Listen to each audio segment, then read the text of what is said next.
जैसा आप सब लोग जानते हैं कि जम्मू एंड कश्मीर पुलिस ने ड्रग्स के ख़िलाफ़ जो एक मुहिम छेड़ रखी है, हम कह सकते हैं कि एक वार फुटिंग पे इस पे काम हो रहा है। और इसी सिलसिले में जम्मू पुलिस ने आज बिश्ना एरिया में एक जो बदनाम ज़माना सरगना था, ड्रग पेडलिंग में काफ़ी देर से इन्वॉल्व था, उसके ख़िलाफ़ काफ़ी NDPS में FIR लगे हैं, पर्चे लगे हैं। तो बाद में उसको कुछ दिन पहले ही पिट NDPS में डिटेन किया गया है। तो उसी सिलसिले को आगे बढ़ाते हुए आज हमने जो उसकी प्रॉपर्टीज़ थी उनको NDPS एक्ट की सेक्शन 68 सब सेक्शन EF में फ्रीज़ कर दिया है, अटैच कर दिया है। और उस सिलसिले में उसका रेजिडेंशियल हाउस जो चक जराला में है और एक पक्का जो हाल है वो चक चुआ में है और उसकी स्विफ्ट डिज़ायर गाड़ी है, इनको हमने अटैच कर दिया है।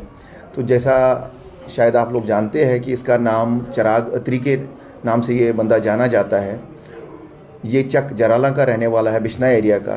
तो आज इसी सिलसिले को आगे बढ़ाते हुए कि पुलिस ड्रग पेडलर्स के साथ सख्ती से पेश आएगी और ड्रग मेनेस को हम इस रीजन से बिल्कुल एलिमिनेट करना चाहते हैं। इसी कार्रवाई को आगे बढ़ाते हुए आज जम्मू कश्मीर पुलिस ने एक बहुत बड़ी कार्रवाई की है कि इसकी जो प्रॉपर्टीज़ थी उनको हमने फ्रीज़ कर दिया है और उसमें आर्डर इशू किया है SHO बिश्ना ने।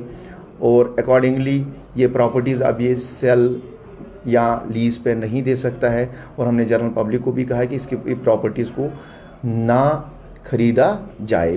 बेसिकली ये जो प्रॉपर्टीज़ है, ये जो ड्रग्स का कारोबार करते हैं, उससे जो पैसा कमाया है उससे ये प्रॉपर्टीज़ बनाई गई थी, कंस्ट्रक्ट की गई थी या मतलब एक्वायर की गई थी। तो उसी सिलसिले में हमारी ड्यूरिंग जो मतलब एक तो NDPS में पर्चा लगे थे, बाद में जो वेरिफिकेशन हमारी हुई तो उसमें रेवेन्यू बाकी जितने भी हमारी सिविल एडमिनिस्ट्रेशन के एजेंसीज इसमें इन्वॉल्व थी तो उनके जो हमारे पास डॉक्यूमेंट्स आए, बाकी चीज़ें आई, तो वेरिफिकेशन कंप्लीट होने पे ये पाया गया कि these are the proceeds of narcotics. आप समझ रहे?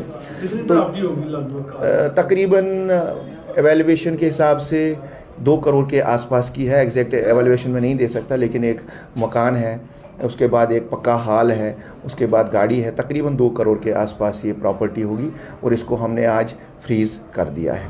सर, और ये कितने लोगों को ऐसी कार्रवाई की जा रही है? बिल्कुल, देखिए ना, जैसे ये जो फ्रीजिंग का सिलसिला रहता है इसमें 2 चीज़ें रहती है। एक अंडर NDPS एक्ट जिसमें किसी कमर्शियल क्वांटिटी में अगर कोई पेडलर पाया मतलब अरेस्ट होता है, कमर्शियल क्वांटिटी जिसके पास से हमें बरामद होती है, उसकी प्रॉपर्टी हम अटैच कर सकते हैं। या बाद में जो रिपीटेड ऑफेंडर्स है जिनको पिट NDPS में डिटेन करते हैं तो उनकी प्रॉपर्टीज़ को भी हम डिटेन मतलब ये अटैच या क्या कह सकते हैं हम कन्फिस्केट या हम।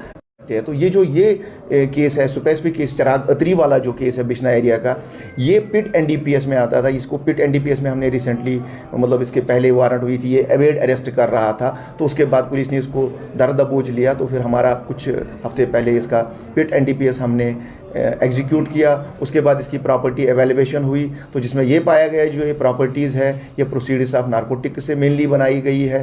तो इसी सिलसिले को आगे बढ़ाते हुए हमने आज इस प्रॉपर्टीज़ को SHO साहब के ऑर्डर से इसको सीज कर दिया। सर, लगभग कितने मामलों में ये आरोपी लिप्त है और क्या बिश्ना थाने के अलावा और पुलिस स्टेशनों में इसके खिलाफ मामले दर्ज हैं? बिल्कुल 3-4 केसेस इसके खिलाफ है जो बाकी जगहों पे भी है। भी रिसेंटली एक मतलब जो हम कह सकते हैं कि बिश्ना के बाहर भी कुछ पर्चे लगे थे, उसमें इसका नाम आया था और यहाँ भी इसके खिलाफ 2-3 पर्चे लगे हुए हैं। और तभी तो पिट होता है जब कोई बंदा मल्टीपल FIRs में जब बार बार ड्रग पेडलिंग में इन्वॉल्व होता है। तो ये उसी किस्म का एक तस्कर था जो स्मगलिंग में बार बार यहाँ पर ड्रग्स के कारोबार में लोगों खुद भी इन्वॉल्व था और नए नए लोगों को इन्वॉल्व करता था और यहाँ के जो यूथ है उसको नशे की तरफ धकेल रहा था। तो हमारी कोशिश है कि हम अपने समाज को बचाएं, अपने यूथ को बचाएं, वो ड्रग्स से बाहर आ जाएं और जो ड्रग पेडलर है उनके खिलाफ सख्त से सख्त कार्रवाई जो है चल रही है और आइंदा भी जारी रहेगी। सर, अगर बात करें चिराग अत्री कब का फरार था और कितना टाइम हो चुका था पुलिस इसके पीछे लगी? ये पिछले 6-7 महीने से फरार था, जब से इसका पिट NDPS आया था। और रिसेंटली पिछले महीने में इसको